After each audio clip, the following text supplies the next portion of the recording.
I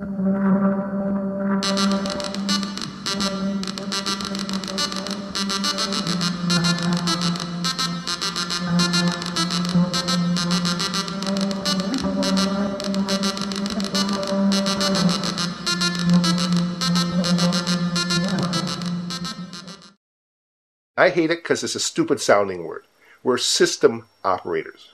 We're not a shortened something or other. We're the people who are keeping the damn thing running. We're not Sysops. I mean, I never called it system operator. It's not a system operator. It's a Sysop. Oh, by the way, I say Sysop, not Sysop, so... Yeah, system operator, Sysop.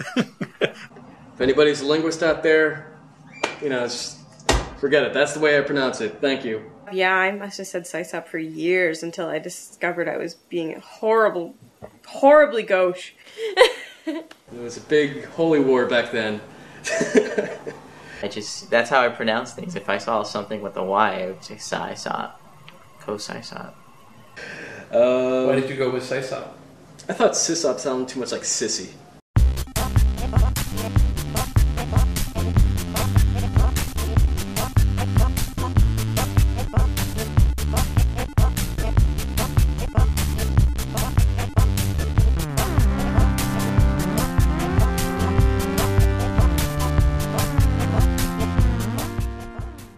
My friends and I always said whiz-op. I only say Sysop for the benefit of normal people. Whiz-op. Whiz-op was better than Sysop. I mean, come on.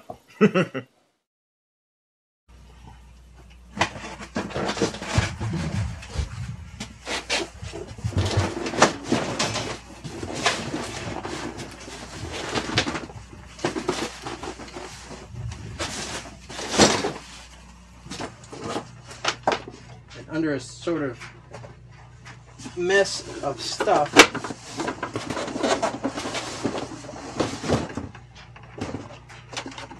is the old BBS, exactly how it was, even missing the 6 key when I took it offline. I don't like throwing things away. And look, it has floppies in it. Seems to be, it's exactly like it used to be, because that's a slot 6 drive 1, the boot disk for T-Pro BBS. When was the last time you saw it? This? Out of a box like this.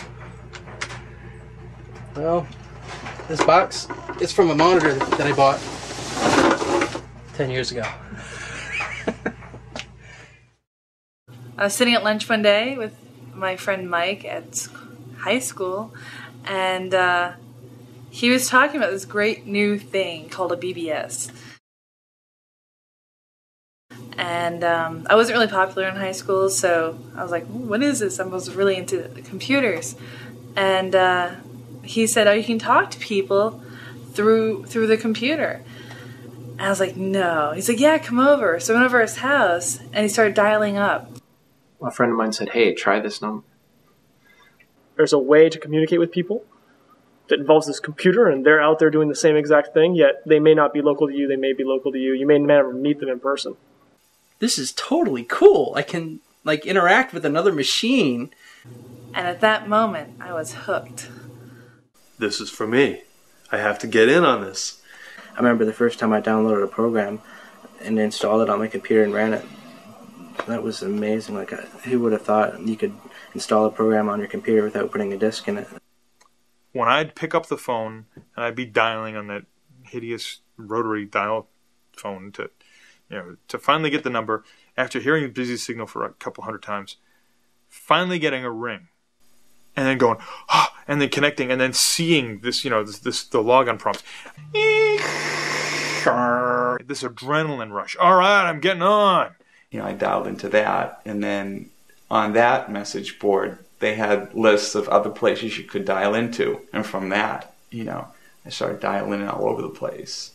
The mystique was there. There was something alluring about just, staying up nights. It was something you'd do at night. It wasn't something you'd really want to do during the day because, everybody was up and you'd be bothered. But if you sat in front of the computer There was something special about calling someplace you had never called before, not knowing what to expect, logging in, exploring its menus, exploring the systems, trying to find the operator online and break into chat and talk to them about what the heck their system was about. The fact that you could get out there to California or Seattle or Maine or Boston, and the minute it took you to dial a number, wait for a carrier and connect, and just be in someone's house or store or wherever this thing was. So you like dial in, and it's you hear the modem go, it gets little noises and it's whistling and stuff, and you're on. Bam! It's like, and there's no multitasking. It's like that's all your computer does. So you're like, you've got the whole screen, and you're there. It feels like you're going somewhere, like it's a place, like a journey. It's like, this is brilliant. This is amazing. This is fantastic. I can talk to somebody through a computer without seeing them. They don't have to see me. I don't have to see them. We just talk. You knew that someone said, oh, what do you do? Like, oh, I spent some time on BBSs. If you saw the light spark, you knew that was a person you could relate to. If you didn't, screw them. They weren't worth your time.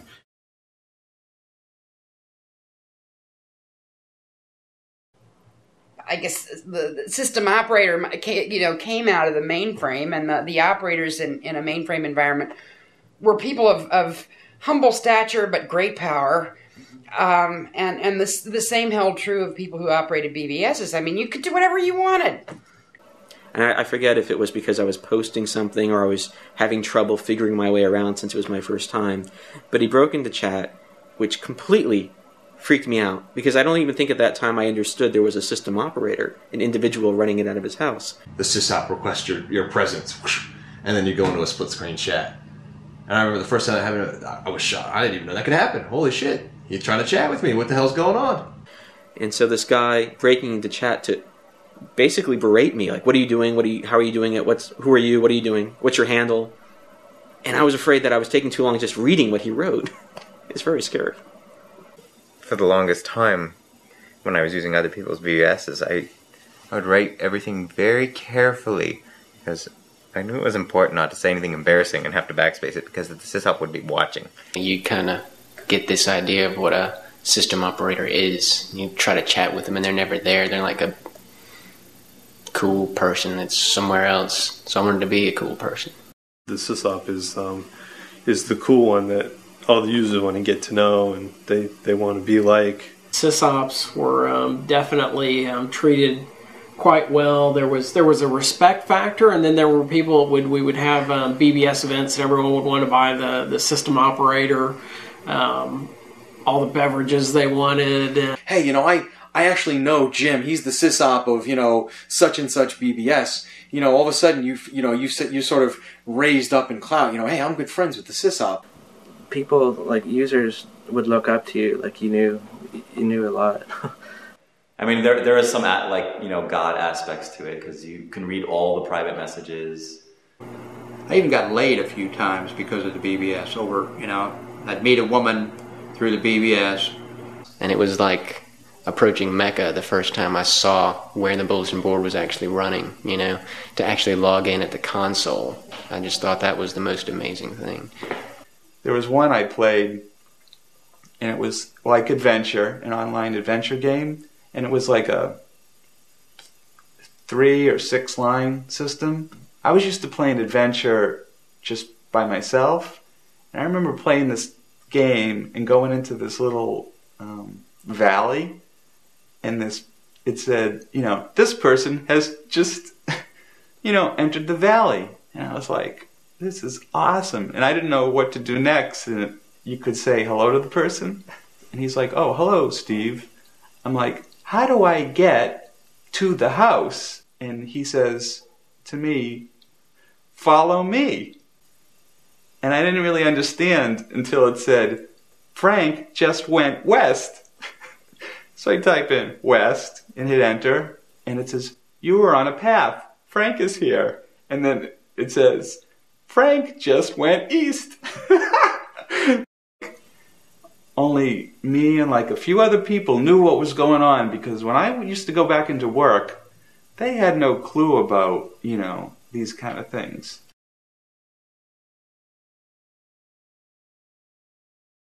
I looked at my phone bill and said, gosh, I'm downloading these programs, I'm downloading these files, I'm spending my time doing this, it's taking forever, and my bill is huge. Mm-hmm.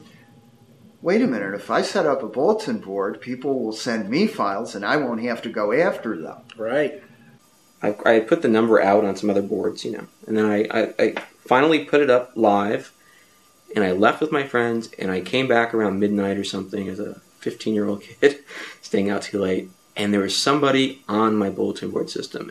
I woke up. It's set up in my bedroom, and I woke up, and I'm just lying in bed, and my eyes opened, and I saw the little light on the hard drive was flickering. And I saw them typing messages, typing commands. I saw my floppy disk drive whirring, and I was just stunned that somebody was in control of my computer, and it wasn't me. And it occurred to me, it dawned on me, somebody's using this now. This computer's not being wasted. I'm asleep, but someone's using it. And that I had set up this service, and that was just totally defining and empowering to me. Why we actually got into running boards in the first place is sort of a mystery. It was appealing to just to be in it, to be able to present something of your own. I know I'm being taken advantage of. I'm being used by someone using my equipment, but the idea that I created something that people are using.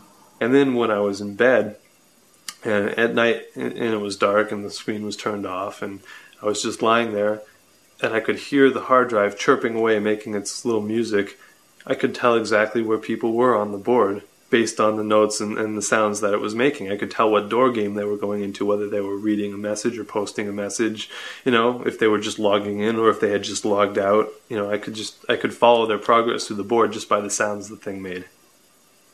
It was just a mind-blowing concept to me. They're in my bedroom right now with me. The thing about being a sysop was that you had this system, you designed it yourself, you set it up yourself, and while it was based on software, you had to do a lot of work yourself to get it working properly. I was always at my computer. If someone paged me, they would get me. Like if it was 3 o'clock in the morning, the computer was beside my bed, so I'd wake up and talk to them. I'd always answer my mail. I was always trying to make sure that I had the latest up-to-date file bases, new doors all the time, that kind of stuff. I tried to keep people interested in the BBS. I think I just liked running something and seeing people using it and maintaining it, and watching just the communications. And it was a labor of love. It was amazing that these people would build these these huge social systems on these tiny toy computers with floppy disks. It was like the Wizard of Oz, where there's a guy behind the curtain, and those people never knew that there were 2 guys behind the curtains sitting there babysitting it, monitoring it, and they're requesting a file, and we're out there trying to find the floppy disk that has that file on it before the session time's out, that we're flipping the disks in. And we would go out there, and we really wanted to try hard, and we really did a good job on this little bitty insignificant thing. And it's not this insignificant thing that was so important, it's that we were proud of what we did. So I'm immensely proud of what we did. If you didn't have fun when you were doing it, your site wasn't going to last more than 3 months. Because, the hardware's loud, the phone connection's expensive, you're pouring cash into it. If you're not having fun with what you're doing, you're out of it.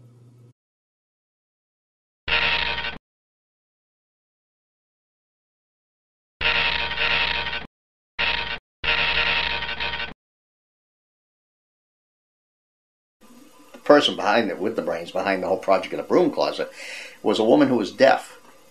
And consequently, she couldn't talk on the phone.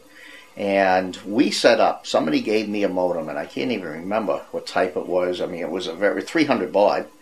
And I set it up so she and I could talk. And she would call me or I would call her, and then you just sit there and type to each other. And that was the best thing since sliced bread for her. She was just thrilled with that, because this was the first time that she could actually hold a conversation over a telephone. So in 1987, she was the computer coordinator for the Worcester Public Schools, and I was one of the trainers. And she read a lot, and she had found in some magazine that there was a company out of Florida called Galacticom. And Galacticom offered a multi-user bulletin board system, a BBS. And they said, if, you know, I think the price was $6,000. It came with 16 onboard modems. And she came to me and said, what do you think about this? You know, I can write a grant. I have some grant money. And we could set something up like this. Well, again, I could see the potential of this and said, wow, you know, this could be really something. But it was interesting because there would be groups that you would see, and they would start, you know, at age 13, and they would be on maybe 2 or 3 years, and then all of a sudden they'd disappear and there'd be a new group coming in. And we had some really quiet kids that just went kaflooey when they got on the BBS and teleconferencing area. There was a young boy on there that was very, very popular, and he was like a freshman in high school. His father was was a teacher in the Worcester Public Schools. He retired recently. But this young fellow became very popular and then came down with cancer. And he eventually died. He passed away. And all the kids, of course, from all over went to his funeral and wake because they all knew him through this medium. His father asked me if I would go up to the hospital to visit him because he said he just wants to meet the Sysops of the broom closet. And it was like, you know, a little momentary stardom, you know, but I remember going up and meeting him and, you know, and I just felt so bad because, I mean, he had the laptop there with him and everything, but I said, I know you're getting a lot out of this. And he says, I'm so happy that you had this for my son. He says it really, really made his last days easy. And that was worth it right there, you know. At the end of the day, it's the Sysop that is the ultimate judge, jury, and executioner. It's the Sysop who's the one who does the bans. It's the Sysop who's the one who tells people, this is what you're going to do, and if you don't like it, get off my computer, get out of my phone lines. You were the king or the queen or whatever of your own little kingdom. A bunch of them were very authoritarian and very, you know, you're coming into my house. One of the most common, inane, naive arguments I hear from these, like, you know, engineer white guys say, this bulletin board is in my house. I will not have any swear words on it. You know, a lot of sysops got this protective feeling about their users, you know, like they were my users. You were over here trying to steal my users, you know. That man he swears. He said something I don't like. It's in my computer in my house. And it's like, don't run a bulletin board. It's, you know, it's like then banish. Then if you don't like what the newspaper says, don't bring the newspaper in your freaking house. Oh, what's that guy doing over on your bulletin board? He's supposed to be on mine, you know. We must control everyone's bad thoughts. You know, I must not think bad thoughts. And if you're thinking bad thoughts, we'll stop you from thinking bad thoughts. Rather than just going what the Europeans have learned because they are tired of having blood-soaked rivers. A lot of those boards were run by adults, and they seem to be run by particularly like anal retentive, control freak adults who are like very specific about what can and cannot be done on this board. My old boyfriend, my first boyfriend, Andy, he would break into your message. He would bracket what he was saying and write Sysop, and then he'd put in his commentary on what you were working on in the moment. Oh, jeez. And then you'd keep writing, and he'd break in. When a Sysop drags you into chat, right? You know, you're going along, and all of a sudden the board starts doing stuff on its own that you didn't tell it to do. You're seeing commands get issued, you know, and you start hitting escape or trying to back up, and they get reissued. Next thing you know, you're suddenly in chat, and the Sysops go, "Hi there," and you're, what did I do? You know. I had a lot of, I guess, control issues with my BBS. I would put the Sysop screen up and start talking to somebody, and if they were nice to me, I gave them special access. And if they weren't nice to me, I would, goodbye, kick them off. And there were some people who you got to recognize and, oops, unplugged. Sorry, I don't know what happened. Motor must have reset. You could do that. I mean, you could twit people. You could torture them. If you act like a child or a teenager, and that's how your bird's gonna end up. It's gonna end up wild and out of control. So, in a way, it teaches you kind of leadership skills. And I never thought about that till now. And many people, you know, that's their power spot. You're at your desk, you're at your computer. This is my place. I've created my environment. This is my window to the world. And some of those people don't really want to get out and, you know. Flame wars have, been throughout history of computing. When you have different people's opinions and they can instantly react at a keyboard, you get flame wars.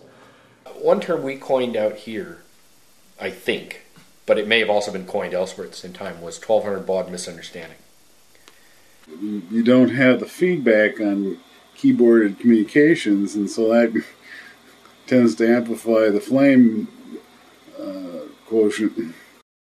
Somebody gets on and you start talking about this. Oh, you're a complete idiot. You didn't even do this, and like a T is not supposed to be capitalized, it's supposed to be this, and you must be the stupidest person in the world. You wouldn't say that to somebody if they were reading their paper next to them. You'd go like, I should capitalize that T. And that's it. And he'd look at you and you go like, oh, he's helping me out. Okay, capital T. Now, anything else? Some people just get a joy out of, flames. Well, I mean, we were fighting all the time. That was half the fun of it. Good. When a person cuts loose like that, they've peeled back all the layers. Gives you a good look inside, and you get to know that person a little bit better, whether you want to or not. Every board's going to have a couple of people that just love to start a riot. Well, you'll see a fight between two people break out, and then you see the rest of the board come and get in on that fight, and then you see the original two people just sort of bow out, and then it gets into this huge conversation.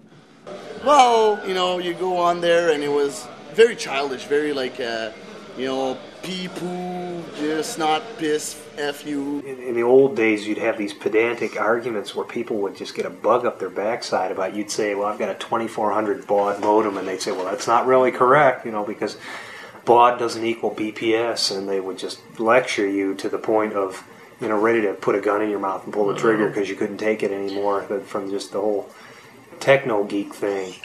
So yeah, as a sysop too, you have to be really careful to diplomatic.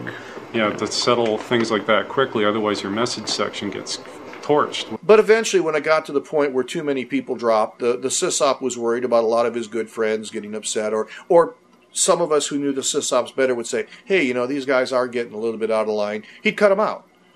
People had complete freedom to be jerks. And there were some people who just never were. And these people became my very close friends. Trade wars? Trade wars. That's another good one. Well, there's always Legend of the Red Dragon and Trade Wars 2002. You go on the BBS and go, hey, cool, man, this is like free games. Trade Wars was one of the first multiplayer games where you could actually compete against each other, blow each other up in a safe, sane environment. Well, it was really the first large-scale multiplayer game that we had ever played. Oh, it's a kick to play that game. That is a really fun, just raw strategy game. You could see other people who'd been on the board who'd been playing, but they're not on right now, right? So you just see their ship, and you could attack at a certain amount, and that was about it.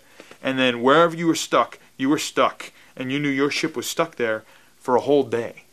You're interacting with real people, lots of real people, not in real time, but once a day you could go and you could play your turns, and you were competing with all your friends, you were competing with a lot of strangers, you were trying to win.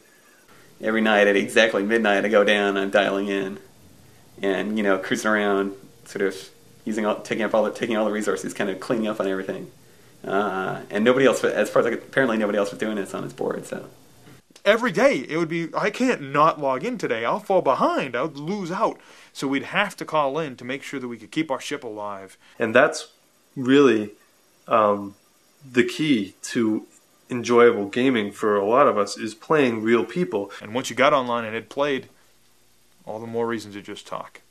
I had this weird idea that somehow it was this pseudo-semblance of real life, and if I could apply the same methodologies that I was using to get a whole bunch of credits and get a really bitch-ass ship and do really well and own everything, that, hey, if I can do that in this little game that everybody else gets killed in, I'll have a nice car someday and a really cool job.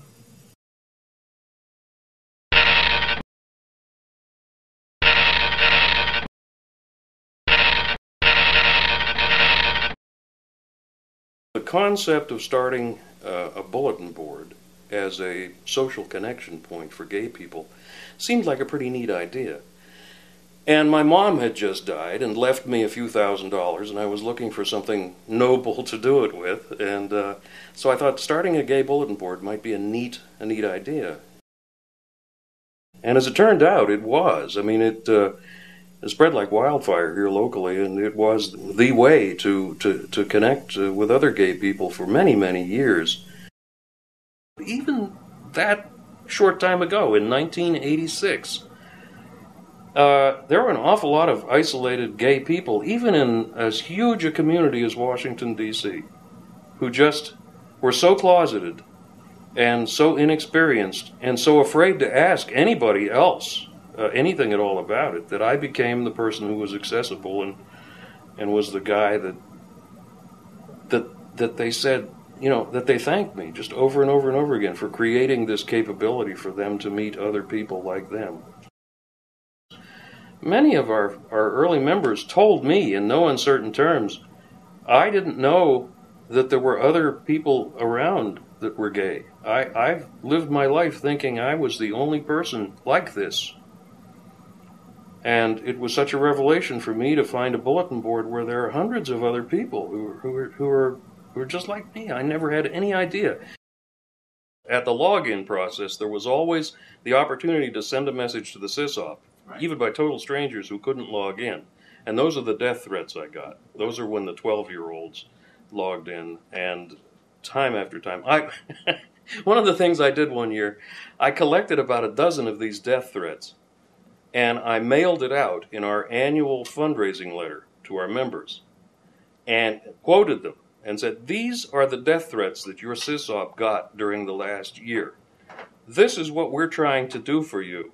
You know, and I just want you to get an idea of what the real world is like. It was one of the best fundraising letters, one of the most successful letters we ever sent. And I've thought many times since, we really stuck it to those people who thought they were going to make it difficult for me. I used them. It worked. I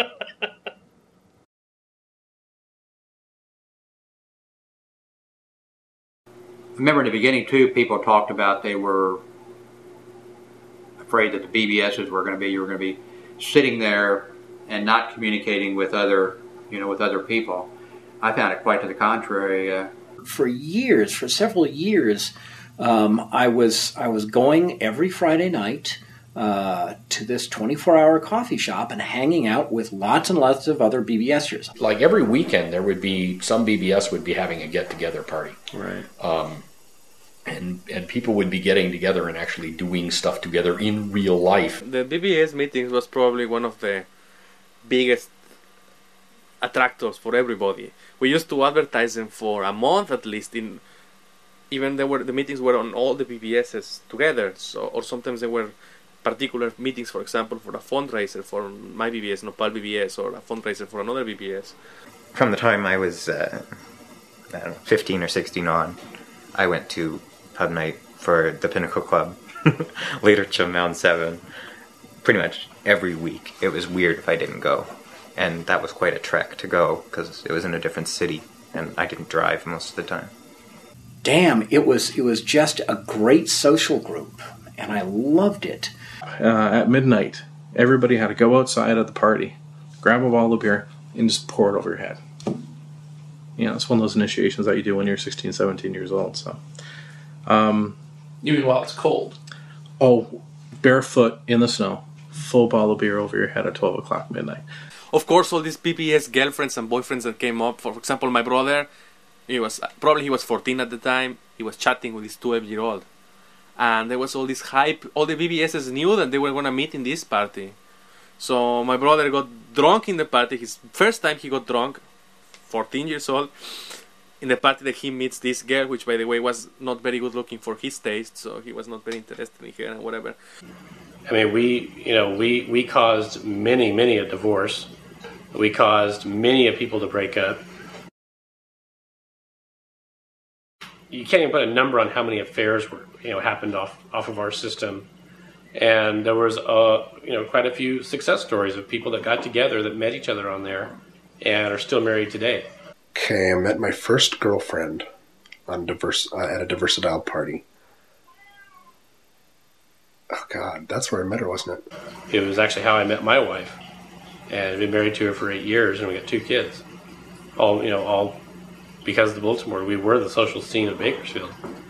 I used to be too embarrassed for years about admitting how I really met him, but now, with the internet being so popular and people admitting on that all the time, I'm not too embarrassed by it anymore. She had called my BBS, and I was chatting with her, trying to get her to just to meet her, and she didn't want anything to do with me. So eventually, she came to one of the BBS meetings that we were having regularly, and met her there. And she was going to the meetings, and I was going to the meetings, and she only lived right down the street from me. So I started to pick her up and take her, and a few months later, we started going out, and that was almost 9 years ago. A friend of mine was grabbing me and pulling me out of the house to get out, right, and to get away from him. Just then my chat beeper went off on the bulletin board system. I looked over, and there was Sierra. So I'm like, just give me 5 minutes. Hop in a chat. 4 hours later, I had a date the next day, or we're meeting for lunch at McDonald's. I think a few months later we moved in together, and then here we are, like 13 years later, and married.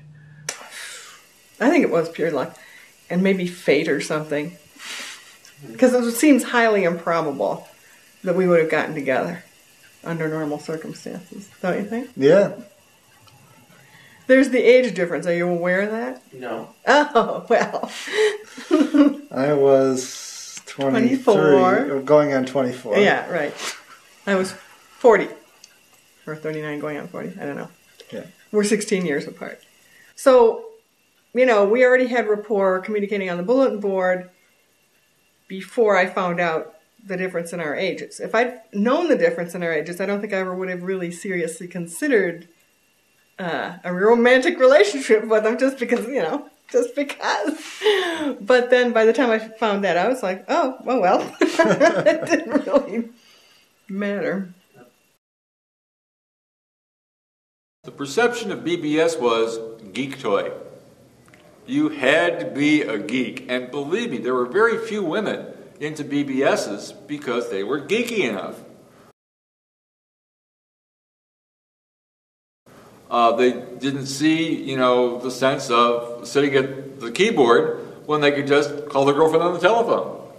Yeah, socially it changed because all of a sudden there were girls. And, it was like amazing to have a female member on your BBS. We, being me and my best friend, it's just like we got like tons and tons and tons of attention, but we took it for granted. It took us a really long time to realize, oh, it's because we're the only chicks. Oh, there's 2 others, but one's 40 and one's like 90. But I never flirted for access. No. I'm just friendly. And let me tell you, if you're a girl online and you're friendly, people fall in love with you. And that's all you need to do. Oh, yeah. And they got into this argument over all it took was a female name. And if the person could pull it off, within 2 weeks, every male on the board would hit on her. And Ben was arguing, oh, no, that's not going to happen. And so VCXE created this female persona, logged in as a new user, and played it for months. I would be signing up, and I would enter that I was female, and then suddenly I'd be in chat mode. I don't have that same memory. Yeah, the Sysops is breaking into chat. Type F again. Yeah. That turns me on. If we got like dissed by somebody, then we would show up as another girl or another 2 girls with other names, and like be like, like what are you gonna say? Like, I think you type cute. But like in whatever way that you let people think that maybe you have some kind of interest in them. Maybe it's the way that they run their board. It's so smooth, and they're always available to chat. It's sort of like, why would a model be calling this BBS in Seattle? Interesting. But they fell for it hook, line, and sinker. And he had, a log, essentially, he'd written down. And every single male user of that BBS had hit on him at least once in that 3-month period of time. And people would always be sending me emails, but it wasn't something that I... Well, maybe I did have fun with it. I had daydreams that I would meet like another female Sysop, and we'd form this super elite female hacking group and just kick everybody's butts. I mean, I would totally been open for that, and not only that, but it'd be like, my God, like another girl to like just share stuff with, to share the problems of being female and being the only Sysop and the stigma that's automatically attached to it. I think that gender and sex are very often, well, they pretty much are always linked together, but I feel that gender is on a sliding scale, and that somebody, when they see my physical body, they draw conclusions about me that are not correct.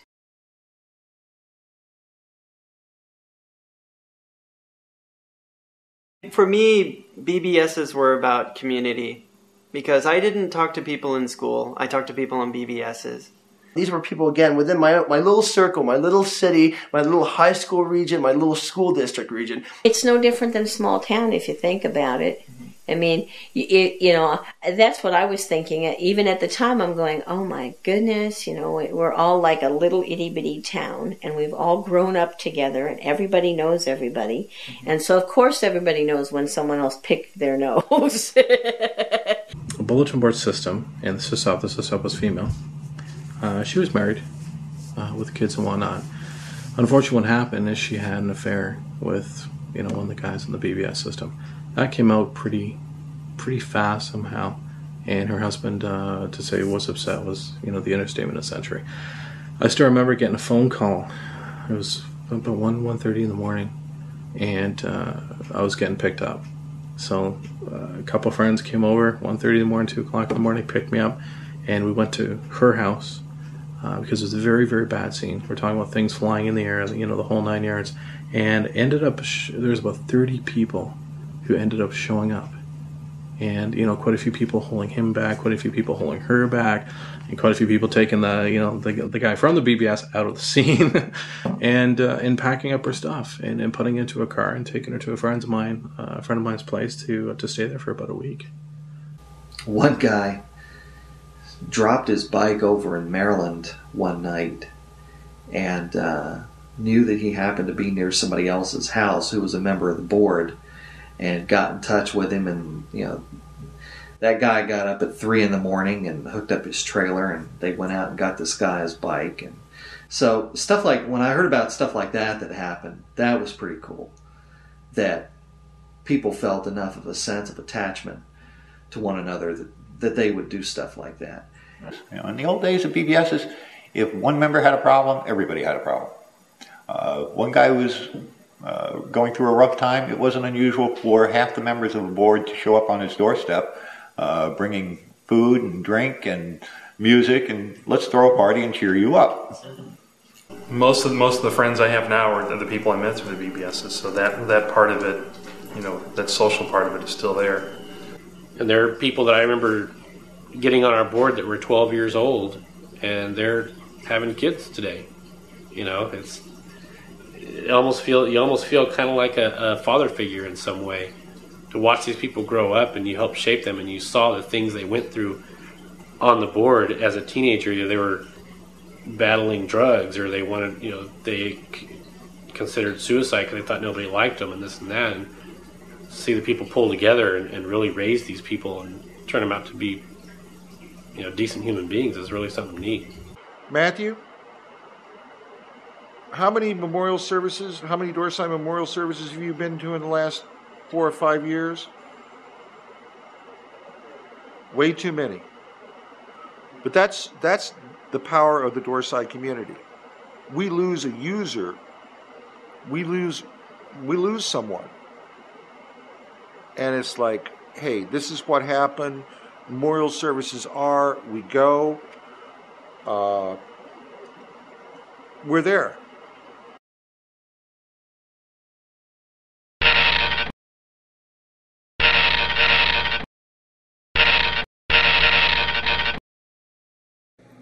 I got sober through the program of Alcoholics Anonymous. I found the recovery message base when I was two weeks sober, and I was ecstatic to find it because I was so comfortable online. I could share online stuff that I didn't have courage enough to say out loud in a room of people. I could type it to a monitor. And those people saved my life. They loved me in spite of how nuts I was. And I was nuts. On a big FidoNet Echo, you could get 1,000 messages a day, and who could read everything? In the recovery echoes, you read everything. You got to know people. You got to care about them. One time, somebody called Promises and didn't know anything about AA. Just knew that she couldn't not drink when she wanted to not drink. And we talked, and I helped her find a meeting near her house. She told me she was going to it, and she never called again. And you multiply that by a whole lot of times. It was a service. It was a being of service. It was a way to give back. And it was a gift. It enriched my life.